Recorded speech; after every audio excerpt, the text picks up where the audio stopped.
excelente video, ingeniero. Muchísimas gracias. Pues bienvenidos todos. Ya nos dijo Carmen Uribe que esta es la primera vez que se conecta, que acaba de adquirir su Gili. ¿De dónde se conectan los demás? Cuéntenos, ¿se quieren presentar? ¿Quién es su primera vez? Porque va a quedar asombrado de cómo iniciamos la semana con un tema increíble. Todos están muy calladitos. Yo por primera vez, hola Fiona, ¿cómo estás? Qué gusto saludarte. Bienvenida. Pero mira, ya lo manifestaste, ya lo compraste, entonces Gili ya viene en camino, aunque no esté todavía en tus manos, empieza a saborear que eso va a cambiar tu vida. ¡Ay! Tú te conectas desde la Ciudad de México y estoy aquí por primera vez. Hola, Lisa Alvarado, pues qué gusto tenerte. Marco Amaro, buenas noches. Bienvenidos a este lunes de Masterclass con un tema increíble. Alejandro Moreno desde Monterrey, que hoy les tiene una sorpresa junto con el ingeniero Daniel Vázquez. Así que preparen su gili los que sí lo tengan, porque en un momento vamos a dar una sorpresota. Porque aquí siempre Gili es movimiento, Gili es un despertar y Gili es conocerte mucho más de todo el poder que conlleva. ¿Ok? Pues empezamos, ingeniero, les voy a presentar el expositor del día de hoy. Voy a repetir un poquito porque lo estamos grabando. Es el ingeniero Daniel Vázquez de la Rosa. Él es ingeniero en comunicación y electrónica. Ha hecho maestría en ingeniería y sistemas digitales, como comenté, él sabe todo lo que hay en nuestros aparatos, nuestra computadora, nuestro teléfono, él sí sabe cómo trabaja. Nosotros le picamos y recibimos muchas respuestas interesantes. Y él también estudió maestría en ingeniería en sistemas digitales, desarrollo en sistemas y dispositivos, maneja el biomagnetismo, también es terapeuta de remedios de flores de Bach, maneja la herbolaria. Actualmente está cursando la licenciatura en nutrición y terapeuta Gili. Así que estamos en manos de un experto, así que pon mucho oído. Si quieres tomar nota, las preguntas serán hasta el final y el micrófono es todo tuyo. Muchas gracias, señorita Gina, y gracias a todos que están aquí este día lunes. Pues no dejando de hacer otras cosas por hablar un poquito de este tema de la cuántica. Bien, como lo mencionó la señorita Gina, nuestro dispositivo Gili, que es el que tengo aquí en esta mano, tiene un sensor cuántico y muchas veces nos preguntamos, ¿y qué hace un sensor cuántico? ¿O qué hace un procesador cuántico?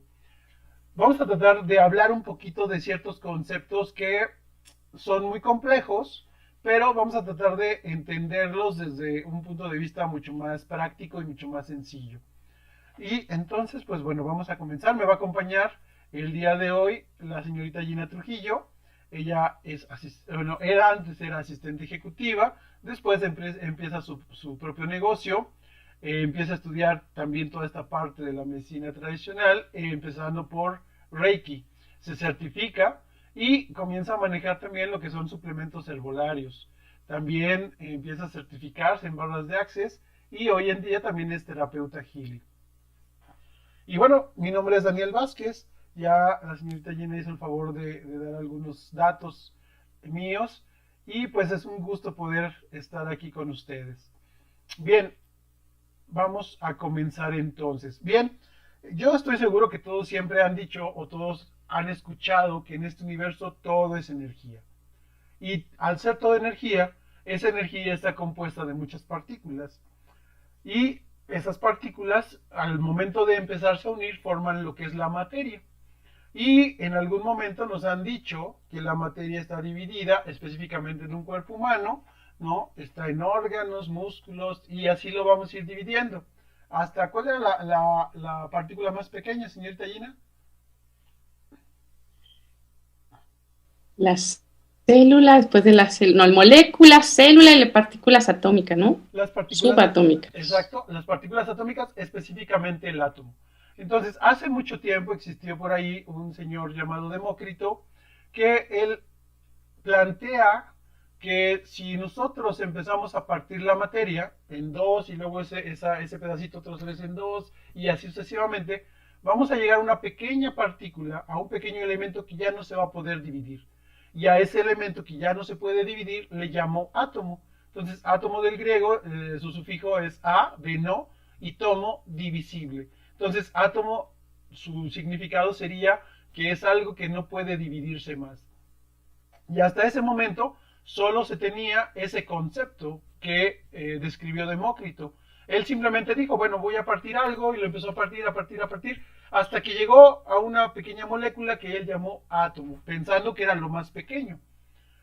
Posteriormente, en el año 1800 después de Cristo, llega otro señor que se llama Dalton y él ya demuestra la existencia del átomo. Él ya hace experimentos y dice, ah, exactamente, hay una partícula que se llama átomo, que es lo más pequeño del universo. Posteriormente, en el año de 1897, fíjense cuántos años pasaron, desde el 800 hasta el 97, surge otro científico que es Joseph Thomson, y él descubre ciertas partículas que en ese momento lo observó que giraban alrededor del átomo. En ese momento él les llamó corpúsculos, que más tarde toman el nombre de electrones, y se determina que son la carga negativa. Estos electrones son lo fundamental del átomo, de la partícula, y es normalmente lo que nosotros vamos a aprovechar dentro de todo lo que tiene que ver con magnetismo, todo lo que tiene que ver con energía eléctrica, electromagnetismo. Los electrones siempre van a estar presentes con su carga eléctrica. También se descubrió que cada uno de estos elementos, electrones, gira. Si el electrón girara, por ejemplo, hacia la derecha, entonces sucedía que había un cierto campo que salía de él y ese se le llamó campo magnético. Si el electrón giraba a la izquierda, pues esas líneas se invertían, es decir, su polaridad empezaba a cambiar. Y esto es lo que se descubrió en el año de 1897. En el año de 1908 llega Ernest Rutherford y él descubre el núcleo del átomo. Y dice, a ver, no nada más hay electrones, dentro del átomo también hay protones y esos protones tienen carga positiva, es decir, ya llegó una partícula que es la contraria del electrón. Por ahí hay algunas leyes universales en donde vemos esta ley de la polaridad, en donde si existe algo positivo, tiene que estar su contraparte que tiene que ser negativa. Después, en 1913, un científico, específicamente un químico llamado Bohr, descubre que los electrones giran en órbitas alrededor del átomo y hace su planteamiento de un modelo, que es el modelo de Bohr, que se enseña mucho en la secundaria. Me imagino que lo recordarán ustedes. Después llega el señor James Chadwick y él descubre el neutrón. También dice, bueno, no nada más están los electrones, sino también, y los protones, sino también otra partícula que se llama neutrón. El nombre de neutrón es porque es una carga neutra, no es ni positiva ni negativa, pero también tiene mucho uso. Bien, entonces partimos de que el átomo es un elemento que no es divisible y tiene elementos como, aquí no se alcanza a ver bien, pero bueno, está el electrón, los protones y los neutrones forman lo que es el núcleo. Y a este modelo es el que se le denominó como modelo atómico de Bohr. Aquí lo podemos ver, entonces a grandes rasgos, estos son los electrones y este es el núcleo. Hay muchas órbitas alrededor del núcleo y están pobladas por algunos elementos o algunas partículas llamadas electrones. Bien, hoy en día ya se tiene mayor conocimiento de todas estas partículas y algunos de ustedes quizá han escuchado partículas ahora en la parte cuántica y si han leído también un poquito de cuántica han escuchado o han visualizado otros nombres. Bien, en un momento dado alguien dijo, bueno, vamos a romper un átomo, ¿no? Señorita Gina, ¿cómo podríamos romper algo? Un vaso, por ejemplo. Pues vibrándolo.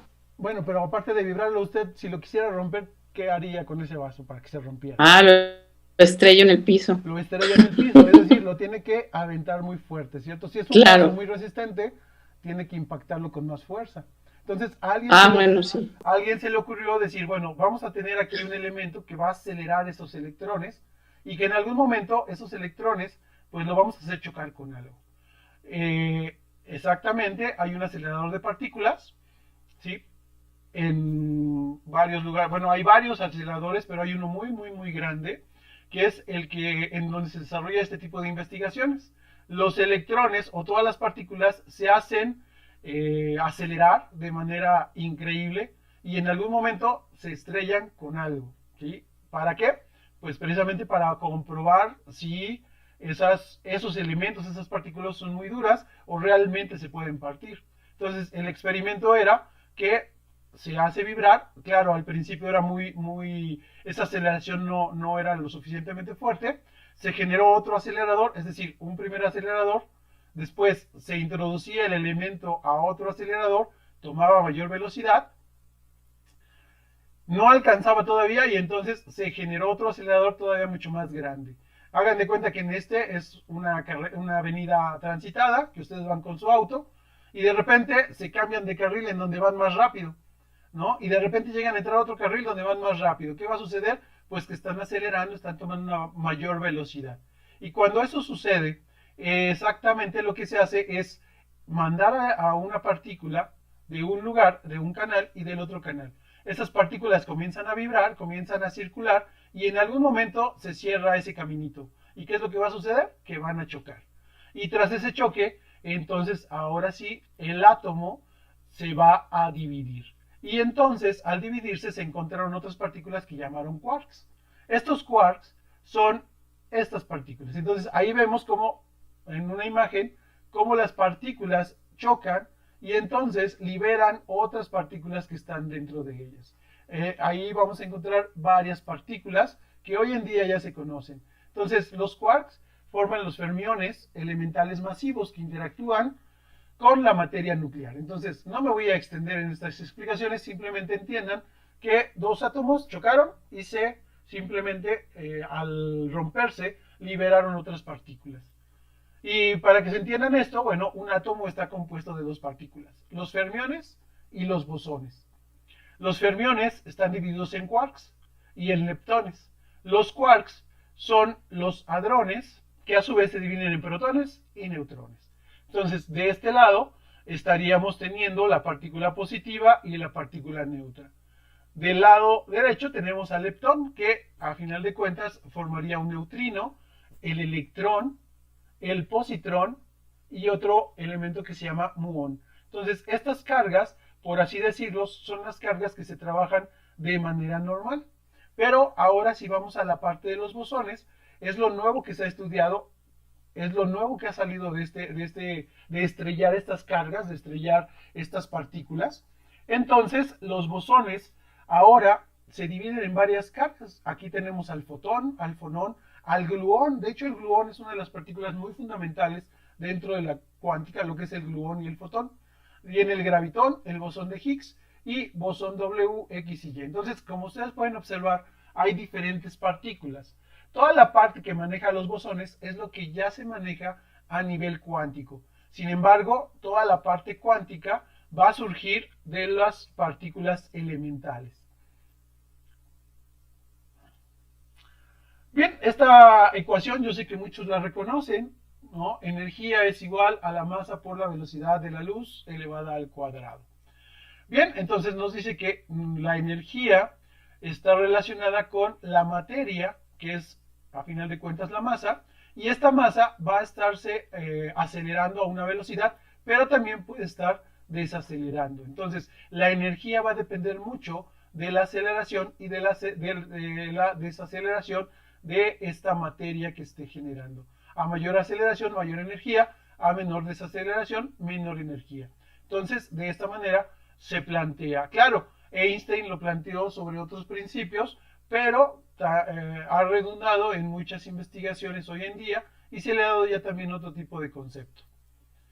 Y aquí venimos con algo que es relación mente-energía. Señorita Gina, ¿por qué decimos que todo es mente? Porque todo lo creamos desde un pensamiento, desde algo que se origina en el pensamiento. Exacto, es decir, todo Ay, qué bueno. Vibra en energía, está vibrando, pero no tiene estructura. ¿Quién le da la estructura? La mente, es decir, una vez que se conceptualiza algo, en ese momento nosotros lo estamos visualizando con la mente y le estamos dando estructura a esas partículas. Y ese es el principio universal número uno, el mentalismo. Todo es mente, el universo es mental. Y entonces dice que la energía sigue el pensamiento. Esto es muy importante. Yo sé que en su Gili, de repente cuando están empezando a vibrar la app azul, ven una leyenda. ¿Cómo dice esa leyenda, señorita Gina? ¿Con qué tengo la mayor resonancia? ¿Con qué tengo la mayor resonancia? Y en ese momento es cuando nosotros debemos de pensar qué es lo que queremos obtener del dispositivo Healy. Y entonces lo hacemos a través del pensamiento que se convierte en intención. Y esa intención, la vamos a ver un poquito más adelante, es lo que le da vida a la parte de nuestro dispositivo Healy. Bien, y entonces, pues de repente ya todo el mundo conocía partículas y entonces había una gran disputa. Muchos científicos decían, pues toda la energía son partículas, así como lo vimos ahorita. Y algunos otros decían, no, toda la energía es onda. Es decir, fotones, gluones, toda la parte cuántica. Entonces, los nuevos pensadores decían, son ondas, y los antiguos decían, no, son partículas. Y había una gran disputa. Y esa disputa duró hasta que empezaron a realizarse experimentos a través de un científico llamado Arthur Compton. Él experimentó generando precisamente un efecto que lleva su nombre, que se llama el efecto Compton, y él trabajó con una partícula específica llamada fotón. Y aquí la vamos a ver. El fotón, usted no lo vemos, es simplemente la energía luminosa. Entonces, el fotón es una onda. Y aquí se aprecia como con esta flechita, con estas ondulaciones, como una onda. Y el fotón de repente se hace impactar o hace impactar a un electrón. ¿Qué va a suceder? Ah, pues que el electrón en ese momento es como si nosotros tuviéramos un auto y de repente llega otro auto y le pega. ¿Qué va a pasar? Pues que el auto que está adelante sale disparado, sale proyectado. Claro, si aquí esta onda no tuviera esa energía, simplemente estaría traspasando al electrón y no lo estaría moviendo. Pero Compton se dio cuenta que al momento de impactar a un electrón con energía, con onda luminosa, específicamente el electrón se veía desplazado. Aquí es donde lo vemos, electrón emitido. ¿Sí? Pero también observó, después de otros experimentos, que también podía suceder lo contrario. Si nosotros teníamos un electrón y cruzábamos cierta barrera para impactar energía luminosa, esa energía luminosa de repente estaba siendo desplazada. Entonces, a este tipo de experimento se le llamó dualidad onda-partícula. Y eso, después vino otro señor que se llamó Louis de Broglie, que él fue el que hizo el efecto contrario. Entonces Compton hizo el primer experimento. Mandamos energía sobre un electrón. Louis de Broglie hizo el segundo experimento. Mandamos un electrón sobre la luz, sobre la energía. Impactamos a la luz y vemos qué sucede. Bueno, se vio que la luz también tenía estos desplazamientos. Y de esta manera se concluyó que el universo, la energía, está plagada de ondas de energía, pero también de partículas. Entonces es una dualidad. Y eso se descubrió también o se experimentó a través de un experimento muy famoso que se llama la doble rendija. ¿Qué es la doble rendija? Bueno, estaban estos dos grandes grupos de científicos en donde unos decían, todos son ondas, así como lo estamos observando. Y otros decían, no, todo es partículas, son electrones, positrones, átomos, neutrones, etcétera. Y entonces así lo veían ellos. Y bueno, este experimento empezó a resultar claro a través de una simple rendija. ¿Qué era lo que sucedía? Bueno, hagan de cuenta que estas son pelotitas y esas pelotitas eran lanzadas sobre una barrera donde había una rendija. ¿Qué sucedía? Bueno, que cuando la pelotita impactaba en el centro, pues salía lineal. Y entonces aquí lo vemos impactando en una pantalla. Sin embargo, si esta pelotita de repente empezaba a vibrar por aquí, pues alcanzaba a salirse de la línea y a veces pegaba unos centímetros a la derecha, unos centímetros a la izquierda. Y eso es lo que normalmente nosotros observamos y claro, es como que un experimento muy sencillo. Sin embargo, de repente dijeron, bueno, vamos a poner dos rendijas y aquí viene el efecto, doble rendija. Y entonces mandan y dicen, ah, pues si con una rendija se comporta así, con dos rendijas cuando mandemos esta parte, esta que alcanzan a ver aquí, déjenme poner un lápiz para que se vea un poquito. y se alcance a apreciar o lo alcancen a apreciar ustedes. Esto es la pantalla en donde se impactaban estos electrones. Aquí se ve desde arriba y aquí lo vemos, lo estaríamos viendo de frente cómo sería el resultado. Entonces, pues eso es lo que se planteaba.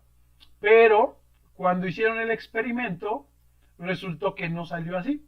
Resultó que estos electrones, al momento de impactar y tener que pegar exactamente enfrente de sus rendijas, algunos lo hacían, pero también otros empezaban a moverse y empezaban a generar patrones como si se trataran de ondas. Este experimento, de repente dijeron, bueno, estas partículas no se están comportando como partículas, se están comportando como ondas. ¿Sí? Recordemos, voy a ir un poquito más para atrás. Aquí estas ondas, que son en el momento en que entran, con que una pequeña onda empieza a salir, empieza a crecer, a crecer, a crecer, y empieza a interactuar con otras ondas. A esto se le llama un efecto de interferencia o de superposición, en donde hace que empiecen a sumarse o a restarse. Y aquí ustedes ven los impactos. Vemos al centro una línea más gruesa, después una línea más corta, y después una línea más corta. Y así va a ir disminuyendo. Pero es el efecto que normalmente se ve cuando hacemos impactar ondas. Y aquí vemos que cuando hacemos impactar partículas, pues solamente tenemos dos señales resultantes.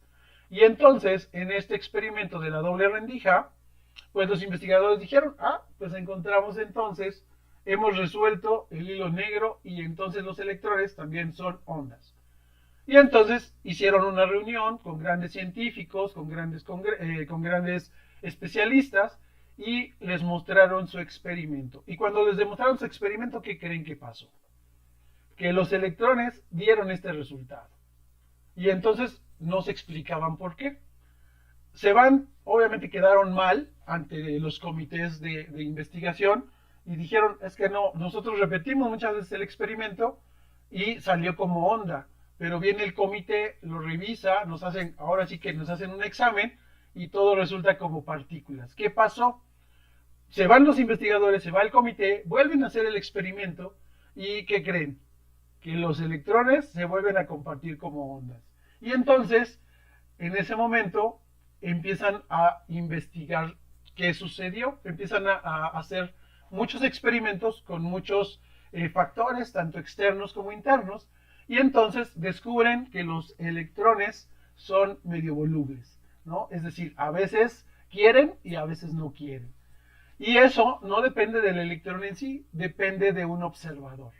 Entonces, ese observador, ¿qué creen que es lo que hace? De repente, un investigador empieza a decir, quiero que se comporte como onda, ese electrón se va a comportar así, y curiosamente el electrón se comporta como la intención de esa persona lo está generando.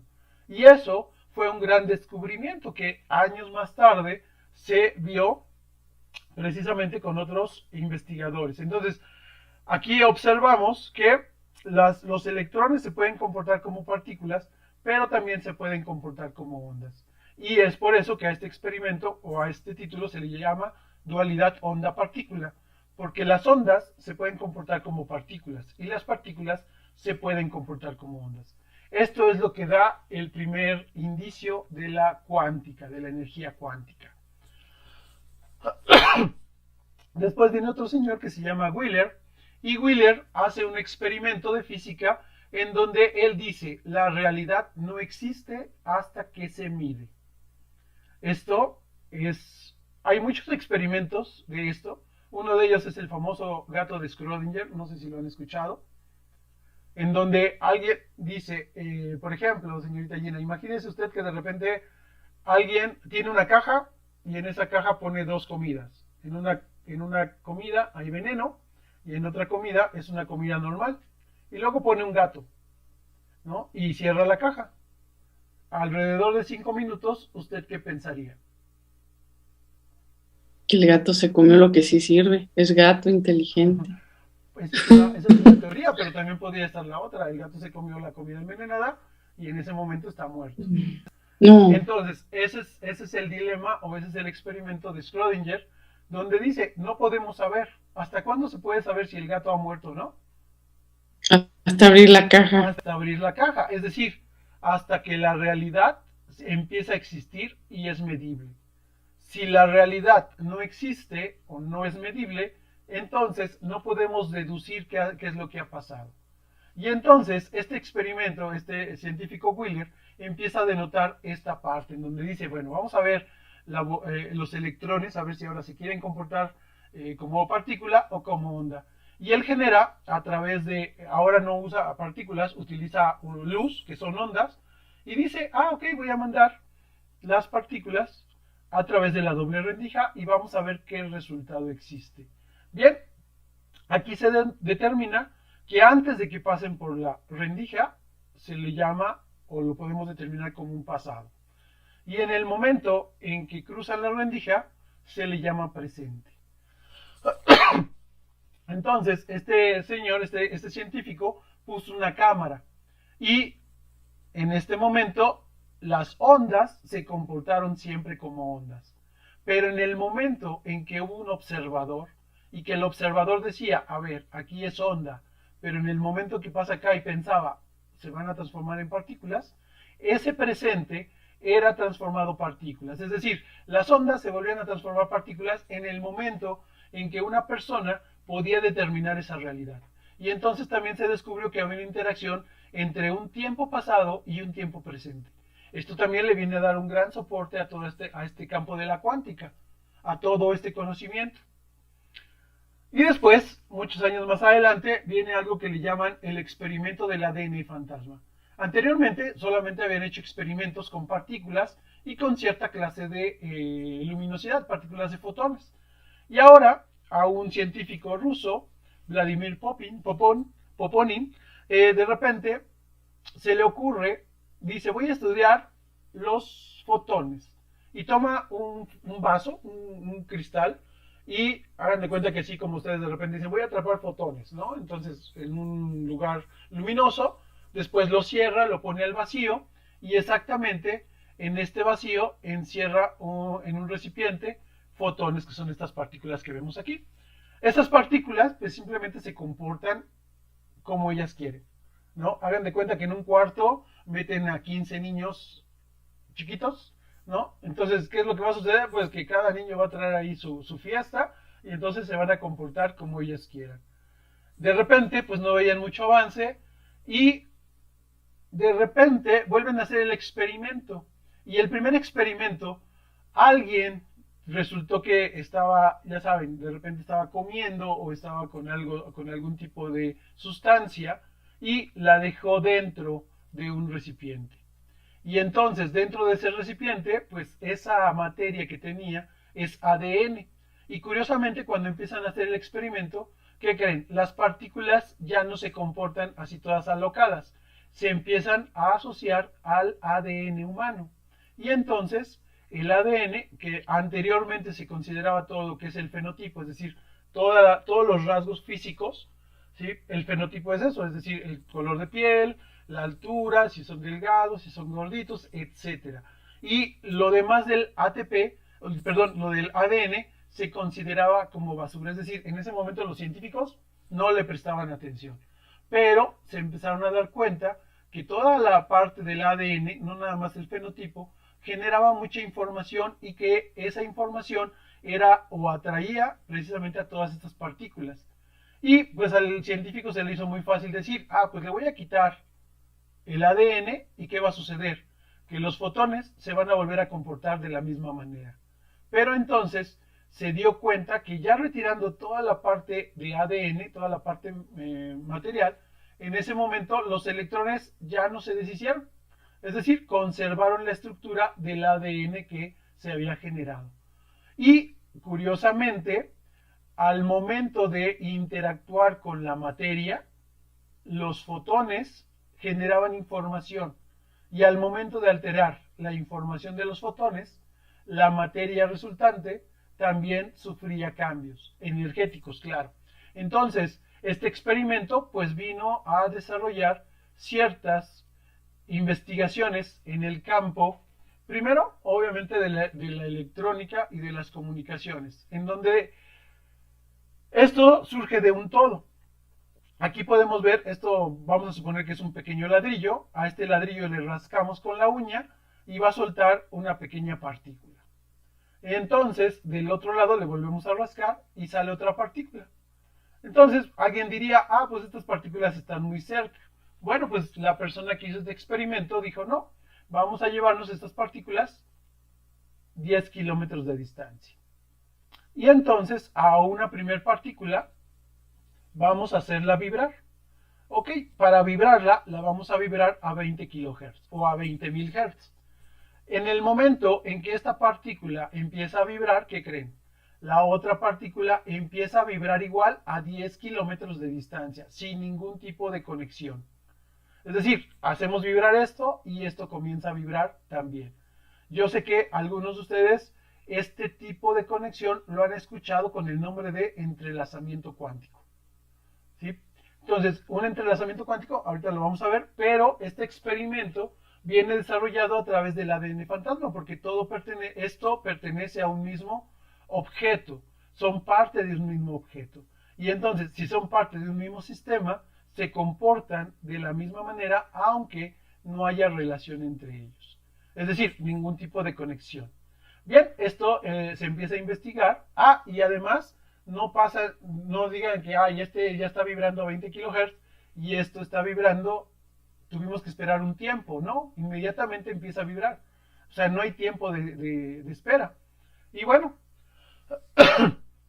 otra vez empiezan a hacer experimentos y dicen, bueno, ahora qué pasa si ya no pongo una parte de un material, sino pongo una membrana de aluminio. Y de este lado pongo una membrana de aluminio del mismo material.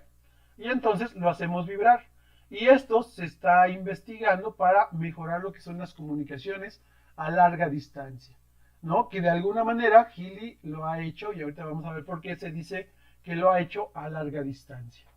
Entonces, de repente alguien dice, bueno, tenemos nuestro sensor cuántico, tenemos a una persona, y esta persona, ¿qué necesita? Digamos, no es parte de Healy, pero es parte de todo nuestro campo de información, y Healy va a interactuar en el campo de información. Sin embargo, para poder hacerlo como complementario, es decir, para poder ser parte de él, ¿qué datos le tenemos que pedir a Healy, señorita Gina? Bueno, no pedir, dar. Nombre completo, como viene en el acta de nacimiento, fecha de nacimiento y lugar de nacimiento. Y lugar de nacimiento. A través de estos tres datos, que claro, podrían ser más, pero a través de estos tres datos, y claro, su imagen, su foto, entonces, esta persona pasa a ser objeto del campo informacional. Y entonces, al ser objeto de un campo informacional, Healy va a buscar a ese campo informacional con los datos que tiene. Y es donde hace match. Dice, ah, pues aquí está esta persona, la puedo contactar. Y en ese momento se genera el entrelazamiento cuántico entre este dispositivo Healy, que es nuestro sensor, y la persona a la cual le vamos a vibrar. No importa si esta persona está a 1 metro, no importa si esta persona está a 10 kilómetros, no importa si está en otro continente, el entrelazamiento cuántico se da. ¿Por qué? Porque estamos imitando esta parte, en donde, claro, aquí es un mismo sistema de un ladrillo, le rascamos, sale una partícula, le rascamos, sale otra partícula, lo tenemos, pero son partículas del mismo objeto. Aquí ustedes dirán, bueno, Healy no es parte de mí. Bueno, no es parte de ti, pero a través de los datos que ya vimos, se hace esa conexión en el campo de información global. Y es donde se genera el entrelazamiento cuántico, donde se genera esa conexión. Y si un objeto vibraba al momento de colocarlo aquí, ¿qué creen que va a pasar con esta persona? Pues también va a comenzar a vibrar. ¿Y a qué frecuencia va a vibrar? A la que Healy le esté mandando. ¿Sí? Entonces, de esta manera es como la parte cuántica nos ayuda a entender cómo se realiza este entrelazamiento cuántico, ¿no? Si nosotros quisiéramos de alguna manera determinar el, el concepto de entrelazamiento cuántico, pues simplemente nos dice que el entrelazamiento se da cuando dos objetos separados y diferentes se van a mover, a comportar de manera muy similar. ¿Sí? ¿Y cómo se hace eso? Pues a través de ese campo informacional que nos rodea y que ahorita lo vamos a observar.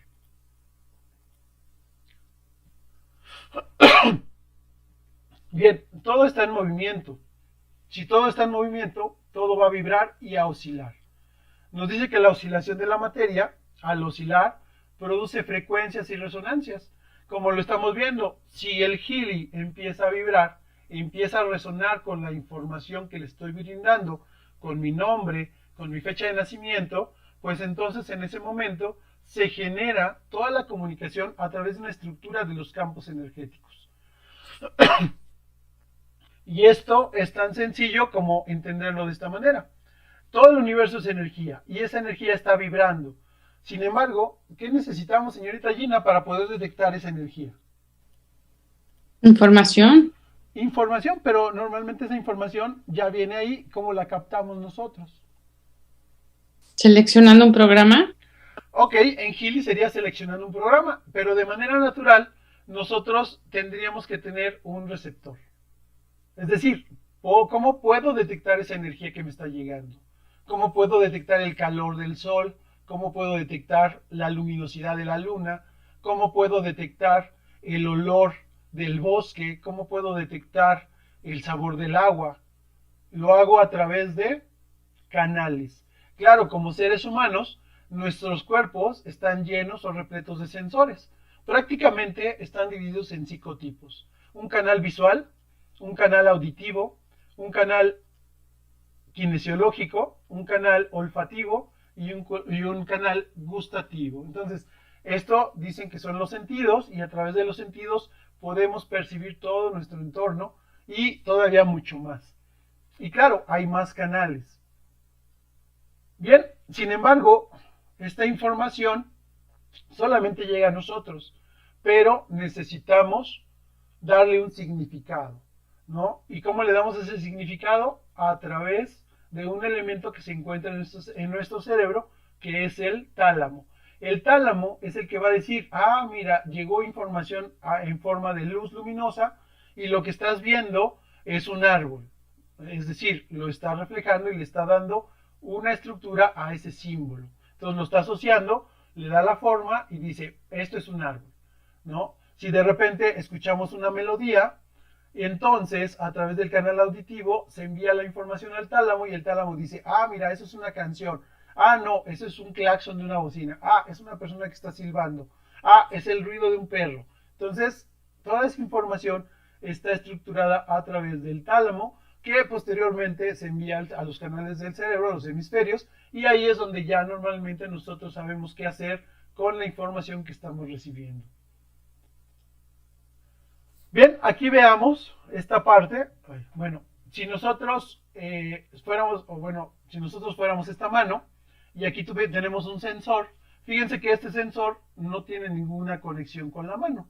La mano, a través de frecuencias, está emitiendo información al sensor. El sensor la captura y la representa a través de señales.